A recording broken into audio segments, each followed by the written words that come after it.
surprise. I think the only surprising thing about this is the timing happening the very day after the midterm. You have to ask which timing wouldn't have been surprising, I guess, in these cases. But it appears that the former attorney general was one person who thought that this was a potential eventuality, because it appears that he had written an undated resignation letter, and he had it, the White House had had it for some time. So there's likely more to come, as the president will undoubtedly rearrange some more deck chairs, as presidents often do around this time in their presidency. In moments, Republican Congressman Jim Jordan, who had called for a long time for Jeff Sessions' removal. But first, we go to Chief National Correspondent Ed Henry, who is tracking all the breaking news tonight. Hi, Ed. Great to be with you, Martha. The story of the midterms can really be told through Jeff Sessions. Democrats won the House, so they are no longer just belly aching. They can issue subpoenas and press for information here. But President Trump won big by expanding his majority in the Senate, so he's got room to run and the votes to push through a new attorney general who may rein in the special counsel. Before the president's post-election news conference, many in the mainstream media were claiming he'd have to spin bad news. But instead, the president made clear he feels more emboldened now, lashing out at what he called investigation fatigue, boasting his critics have nothing on him, adding he's happy with most of his cabinet, but could make big changes elsewhere. The president deferred at the newsroom on whether Sessions was out, but within moments, we learned the attorney general was gone. You see Sessions here bidding the Justice Department farewell with Matthew Whitaker, who's now acting attorney general. Whitaker has said Hillary Clinton should be investigated and that probing the president's finances is out of bounds. He's now overseeing the Mueller probe. This is what he told CNN last year.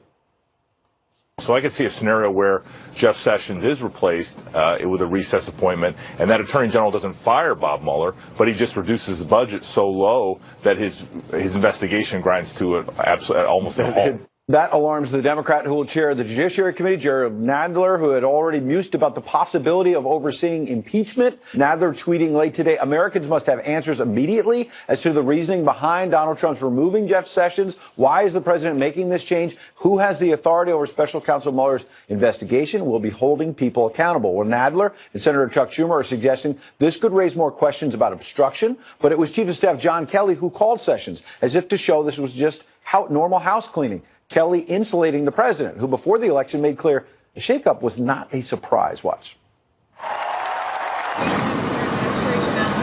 Well, everything. Yeah. Administrations make changes usually after midterms, and probably will be right in that category, too. I think it's very customary.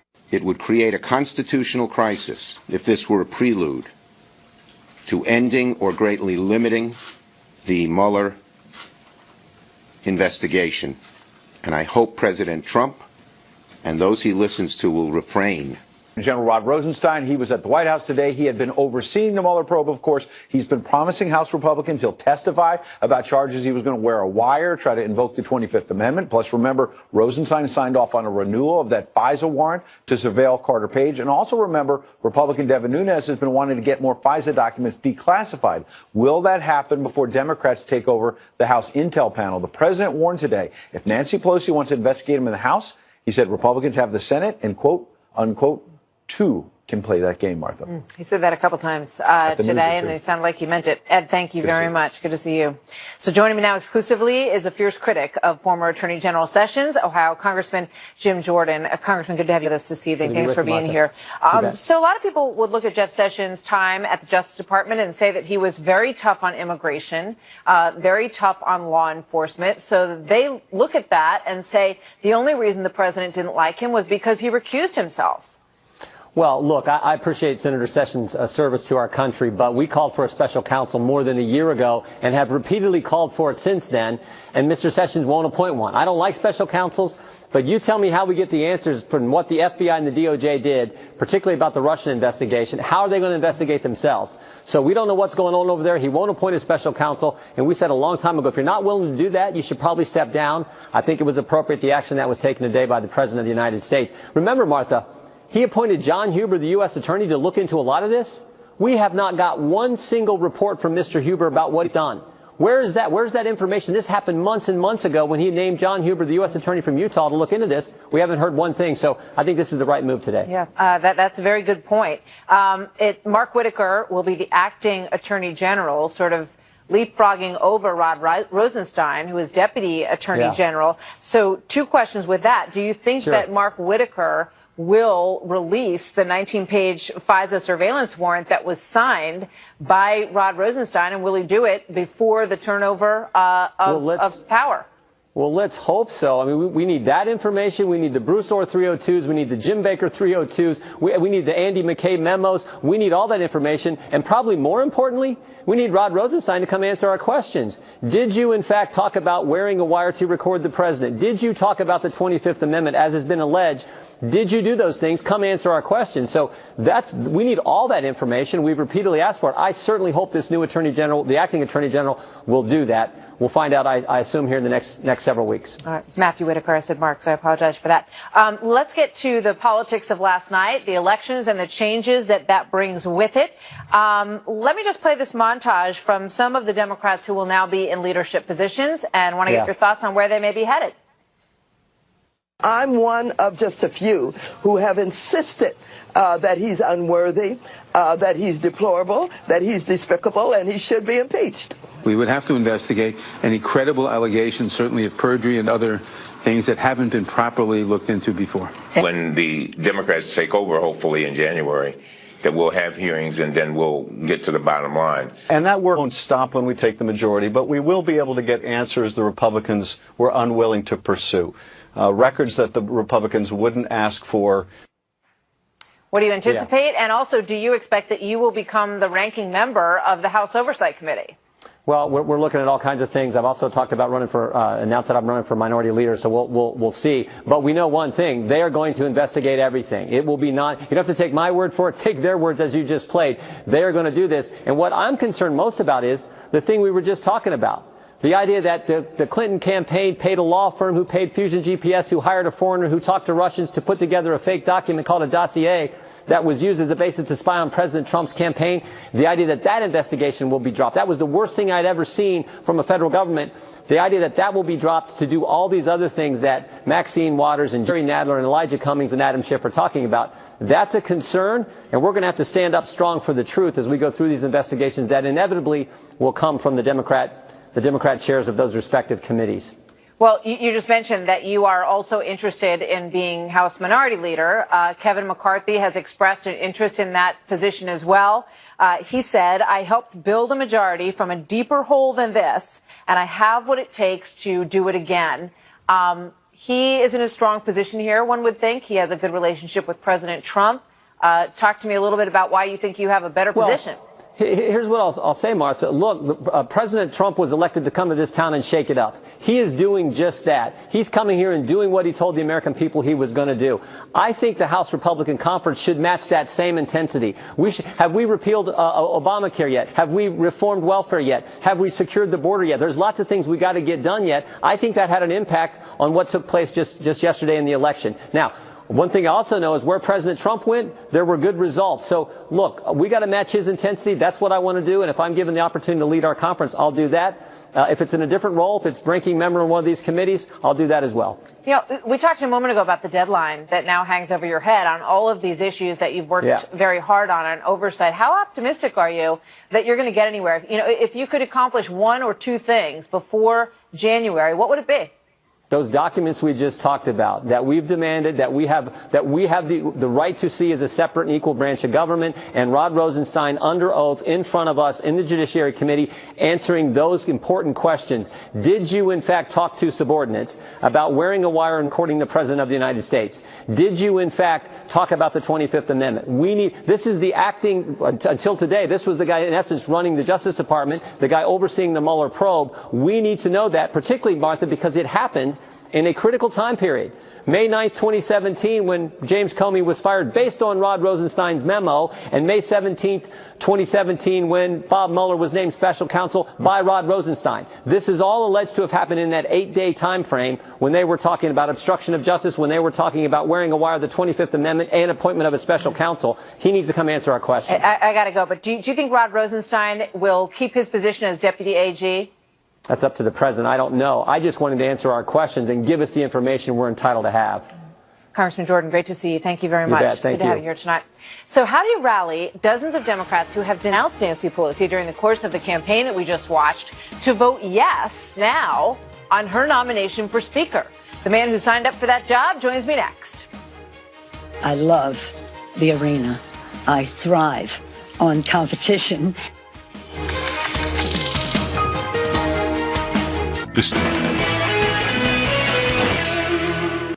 Speaks to your credentials, but it's about what you can do. And I think I'm the best person to go forward to unify, to negotiate. I'm a good negotiator, as anyone can see in terms of how we have won every negotiation.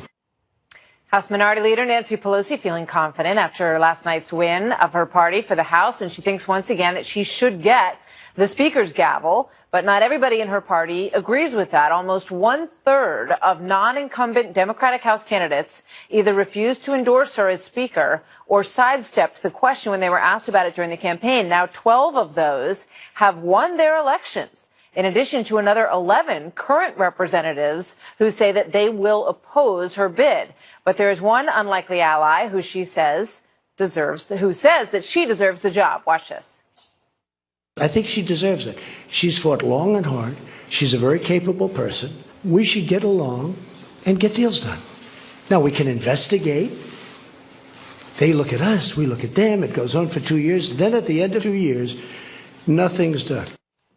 Here now, Rhode Island Congressman David Cicilline, who has thrown his hat into the ring for Assistant Democratic Leader. Congressman, congratulations on your win last night, and thank you very much for being here this evening.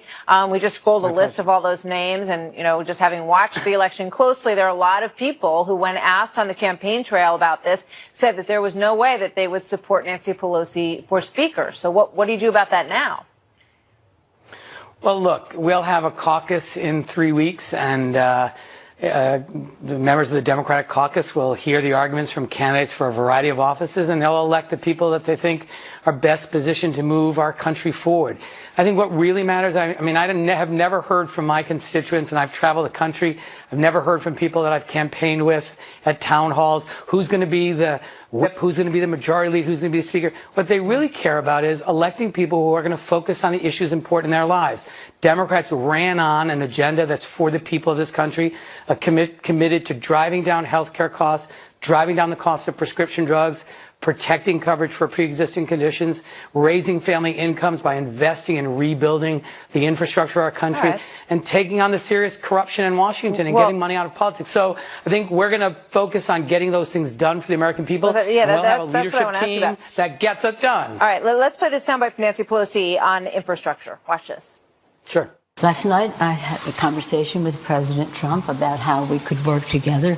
One of the issues that came up was part of our For the People agenda, building the infrastructure of America. I also spoke to Mitch McConnell's, Leader McConnell this morning, and how we could work together, especially on infrastructure. All right, so how is this going to work? And do you think there's an infrastructure bill that can be passed by the House and the Senate, and will all of the people involved in it gather with President Trump at the White House for a big signing ceremony on infrastructure? I hope so. Look, we have an infrastructure plan that's $1 trillion plan that will create 16 million good-paying jobs, invest in rebuilding our roads, our bridges, our ports, our transit systems, our schools. That has always been a bipartisan issue. The good news actually is on all the 3 agenda items that we've articulated and that we've really been campaigning on, the president has spoken about the same things. He says he wants to drive down the cost of prescription drugs. He wants a big infrastructure plan. He wants to drain the swamp. The problem is he hasn't done any of those things. Well, now he has a willing partner in the Democratic caucus. We can move forward and get those things done for the American people. And I think he's going to see a Democratic caucus that's committed to getting those things done. Let me ask you, if he wants to work with us, we will. You know, one of the issues with infrastructure, and I think the reason that both sides like it in some ways is because there's a lot of projects in their states that they can, enact, and that's good for everybody. And I think the president would say that's good for jobs. So that is, sort of a win-win. But what happened, we all remember the shovel-ready jobs program with the stimulus under President Obama. And then he said, turned out they weren't as shovel-ready as they were supposed to be. And one of the things the president has talked a lot about is how, there's so much red tape in the way to building a highway and getting these things moving. And he wants to remove that bureaucracy and that red tape. Are you in favor of that? That's actually a myth. I mean, the reality is in every state in this country, there are infrastructure needs that are unmet. The American Society of Civil Engineers does a report card every year on the state of America's infrastructure. And in every category, roads, bridges, ports, we get D, F minus, F plus. We have a huge infrastructure deficit. There's work that needs to be done in every state in America. What we need is the federal government to be a real partner, provide resources, and get that work done. Unfortunately, the president's plan was basically urging cities and states to do more, which is not an infrastructure plan. It was a small $200 billion plan, mostly public-private partnerships that relied on fees and tolls and that kind of thing. The federal government needs to be a full partner to provide resources to make this happen. An enormously long time to get projects like this moving, and that's exactly what President Obama said. He said, you know what, when we went to do it, right, Martha, but that's not the problem. Look, I was a mayor. So President Trump is saying, get the private sector involved so that they can work together and make these things move along a little bit more quickly. But you already sound like you are very much in resistance to opening up that conversation and talking about potential public-private partnership. No, not at all. Just the contrary. But I think public infrastructure needs to be supported by public investment.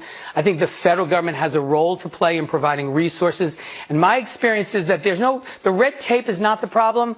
The resources is the problem. You go to any state in America, you speak to the governor or any mayor in the city, and you say, do you have infrastructure needs? Do you have a bridge that's deficient? Do you have a road that needs to be fixed? Of course Everyone will say yes. What they need is resources. And you mean money. They need resources to get it done. When you say resources. That's right. Public money for public infrastructure. And we can pay for it easily by rolling back that tax cut. So you're going to raise taxes to do that?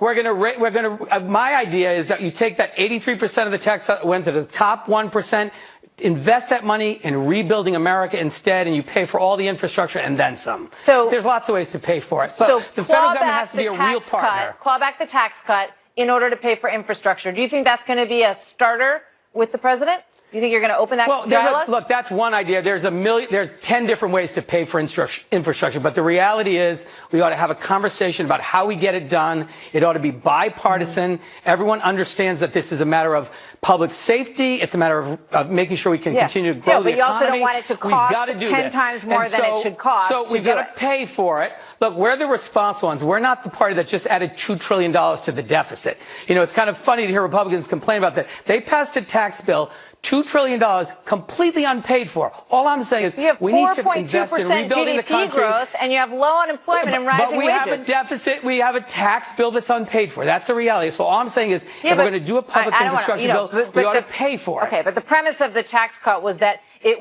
that growth would pay for the tax cut. It would pay for itself, and we have which enormous growth happening right now.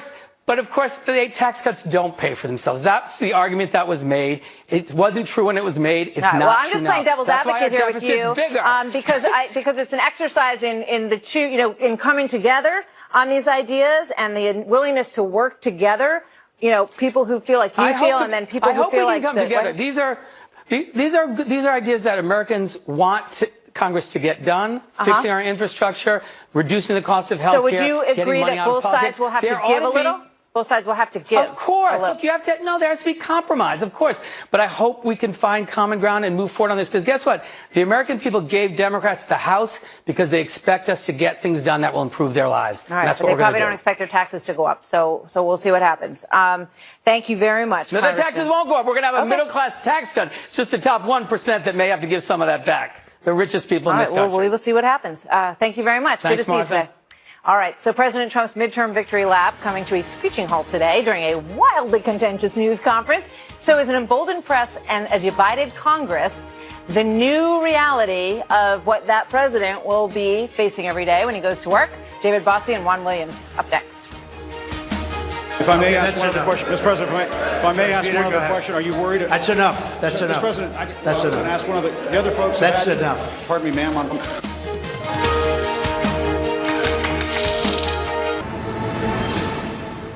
We saw the candidates that I supported achieve tremendous success last night. This vigorous campaigning stopped the blue wave that they talked about. I don't know if there ever was such a thing, but could have been. This election marks the largest Senate gains for a president's party in a first midterm election since at least President Kennedy's in 1962.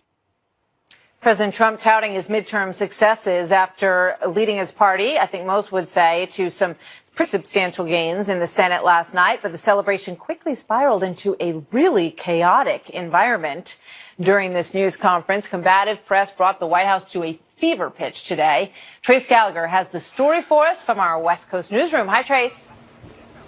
Hi, Martha. The president says he is proud of Republican victories in the Senate, hopes that Democrats winning the House will lead to bipartisanship and unity, even praised Democratic leader Nancy Pelosi. But any détente with Democrats certainly did not extend to the media, as evidenced by a series of combative exchanges that CNN summed up this way, quoting now, he lambasted CNN's Jim Acosta as a rude, terrible person, told American Urban Radio Network correspondent April Ryan repeatedly to sit down, and deemed a query about white nationalism posed by PBS NewsHour reporter Yamiche Alcindor as such a racist question. All true, except that CNN summary leaves out important context. For example, reporter April Ryan repeatedly yelled out her questions without being called on. Watch. Sit down, please. Sit down. I didn't call you. I didn't call you. I didn't call you. Yamiche Alcindor then appeared to intimate the president had tried to message white supremacists. Watch. On the campaign trail, you called yourself a nationalist. Some people saw that as emboldening white nationalists. Now people are also saying I don't know why you'd that say the that. president. It's such a racist There's question. And the combative exchange with Jim Acosta was over the word invasion, defined, by the way, by Webster's as an unwanted intrusion. Look at this. As you know, Mr. President, the caravan was not an invasion. It's a group of migrants moving up from Central America towards the border with the U.S. Thank you for telling me that. And why did you characterize it as such? Because I consider it an invasion. You and I have a difference of opinion. But do you, that's I was enough. going to ask one of the other folks. That's enough. Pardon me, ma'am. Mr. President. That's enough.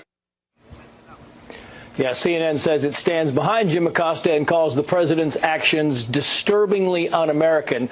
The Republican National Committee says the reporters were, quote, grandstanding. Martha. Trace, thank you very much. Here now, David Bossie, former Trump 2016 deputy campaign manager and co-author of Trump's Enemies, How the Deep State is Undermining the Presidency, and Juan Williams, co-host of The Five and Fox News political analyst. Gentlemen, thank you very much. Good to have you both here today. David, my first question for you, do you think when the president walked into that room today that he expected that it would get as wild and crazy as it did in there? I doubt it, but I can tell you that he's not. You look at these reporters, and that is all they're trying to do is gain attention for themselves and really to the detriment of the news they're trying to cover and, quite honestly, their profession as journalism.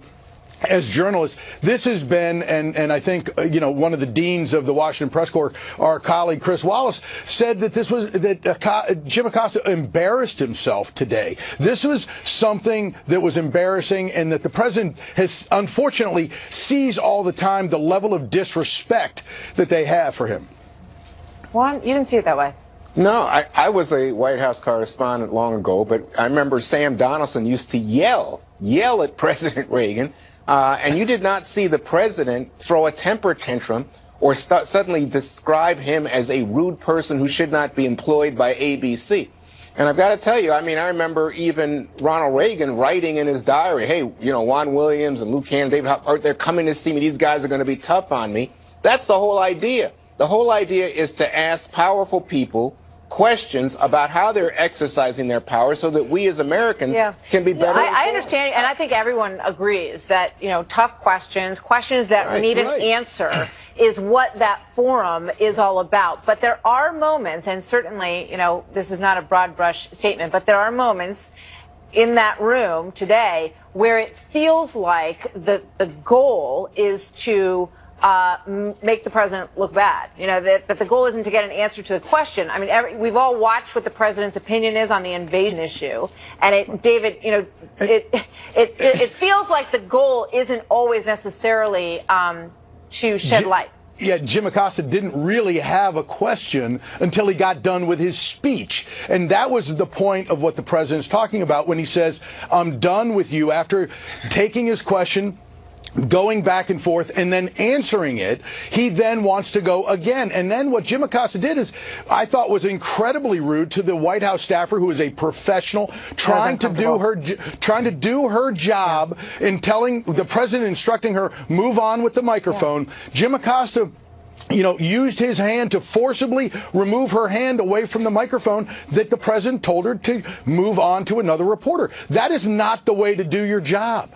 Well, I think you've got to do your job, David. I don't think there's any question. And the problem here, to my mind, is that the president, not only did he react with anger, he literally stalked away from the podium. It looked like he was ready for a fight. I just don't think that's the way the president should. I mean, he's the president. Jim Acosta, let's have Jim Acosta and CNN responsible for his behavior.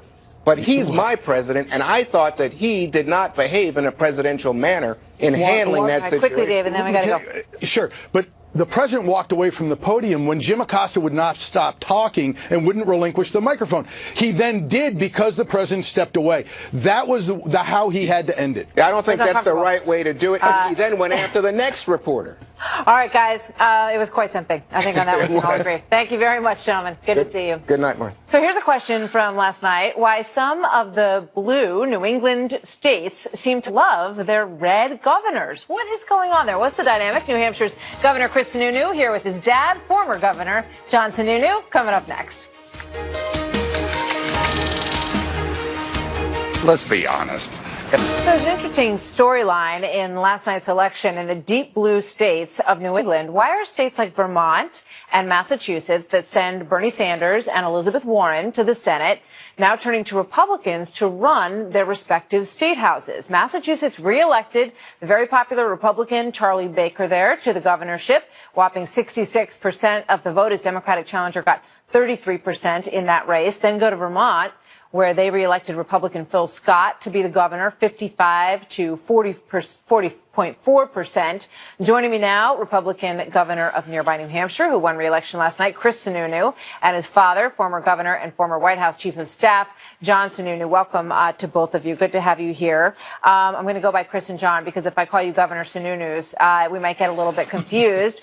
So, Chris, let me start with you. What's the secret, and why do you think your fellow New Englanders are sort of voting for that kind of split?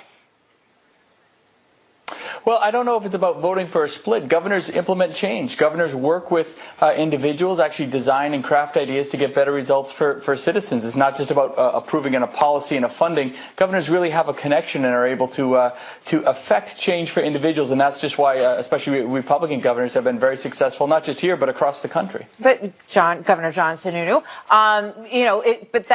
they're sending two different messages to the federal government and to their state government, are they not?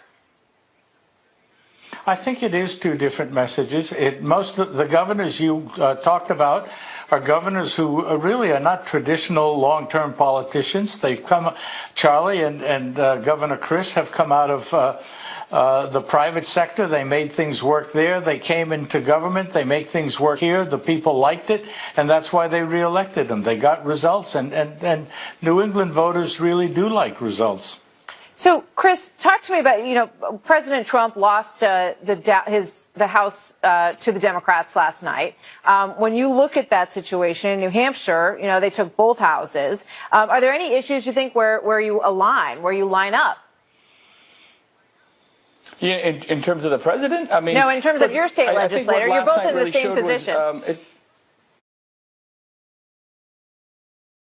The referendum on the president, I think last night was really a referendum on the idea that people really believe their voice has, their vote has a voice. They have a say. They connect with candidates one-on-one. They expect results, whether it's from a governor or from someone in the House of Representatives or from the Senate, where the Republicans did very well. I mean, we had governor seats across this country that people thought were going to go Democrat: Georgia, Ohio, Iowa, Florida, and Republicans retained those seats because we're getting results. It really does matter.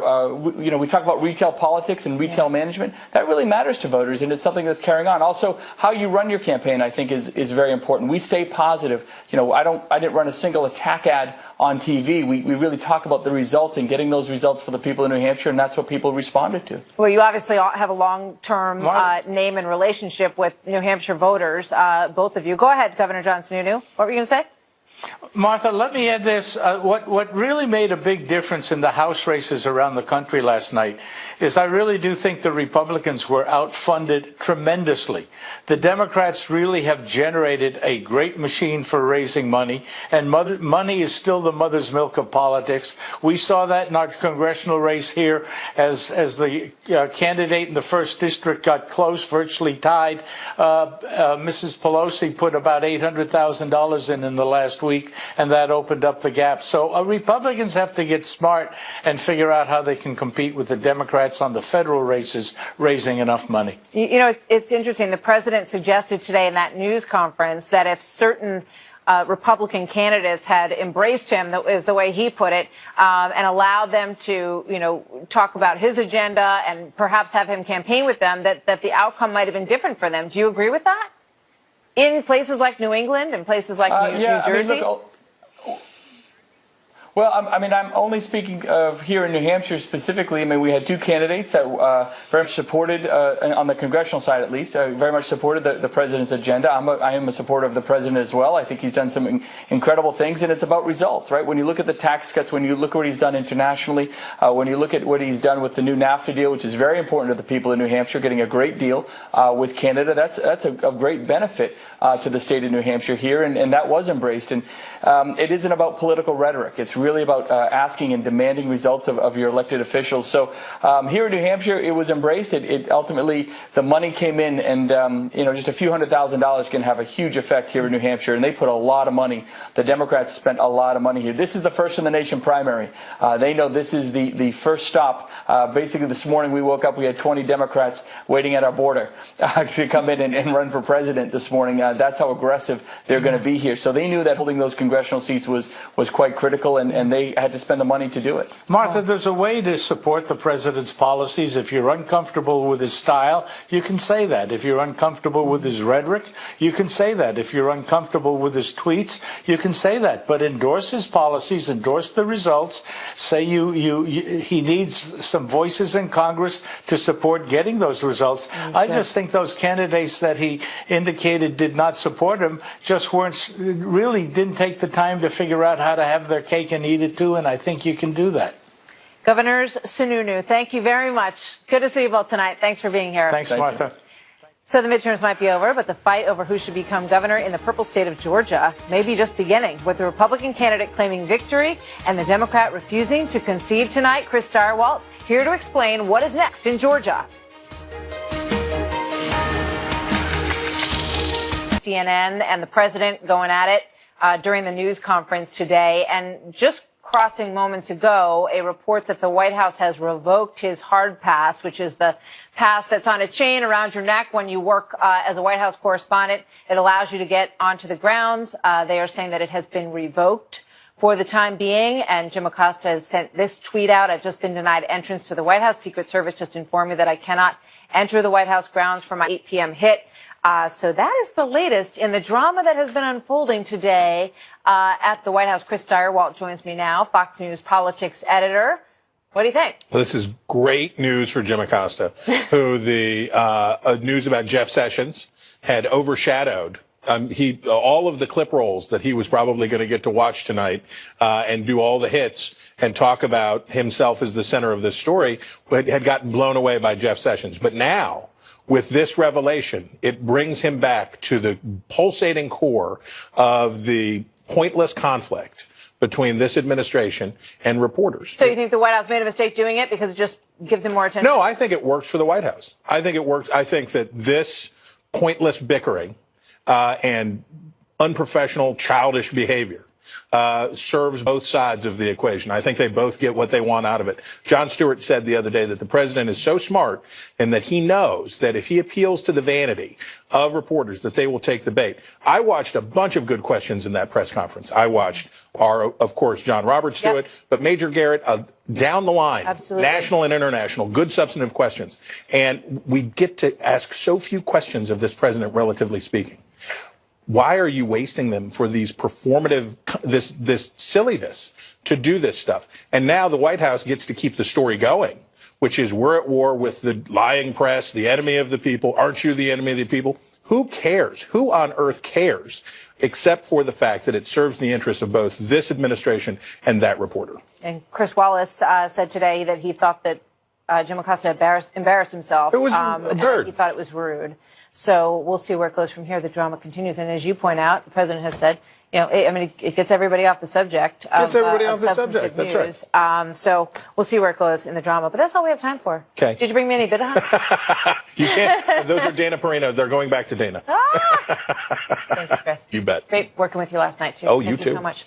So is America really in a position to unify? Renowned speaker and author Dr. Deepak Chopra is here next. I bet Chris wants to stick around now to find out how you can get your inner zen. I need to get centered. Yes, we all do, believe me. Take Prilosec. Is there any way in which you think the temperature could be lowered? Perhaps peace could break out with the media? Perhaps your bipartisan relationships across the House and the Senate may now produce some change? Or are we going to have more of the same? It's a very fair question. Look, I would love to see unity and peace and love. That was one of the calmer moments in that news conference today. The president saying that he will seek to unify after a period of fierce partisanship in our nation. So with the midterm elections finally over, are Americans primed to overcome the divisiveness that we all feel in this country and heal? Who better to ask than Dr. Deepak Chopra, author of You Are the Universe. It is great to have you here. Thank you so much. Thank you. We watched, and I know you said that you saw earlier that news conference, which was just off the rails. There's a lot of tension and people going at each other in that room. How do we do our jobs and get past that? Well, you are doing your job. Melodrama brings in lots of income for everyone. And that's your business right now, melodrama. And it's good for the president to take on that stance for his supporters. And it's good for Jim Acosta. He built his career like the president has built a lot of careers of journalists by attacking them. Well, clearly, clearly melodrama, as you say it, there's a lot of melodrama in the country right now. There's no doubt about it. What do you recommend in terms of, you've got both of these political sides entrenched in the way that they believe is the way forward. And I interviewed someone earlier tonight who basically, said, yes, we want to negotiate. We want to come together, but, laid out a number of places where he would refuse to negotiate. So, Martha, traditionally in all democracies, there's a healthy tension between conservatives and liberals. It's called contained conflict, and actually is a good thing.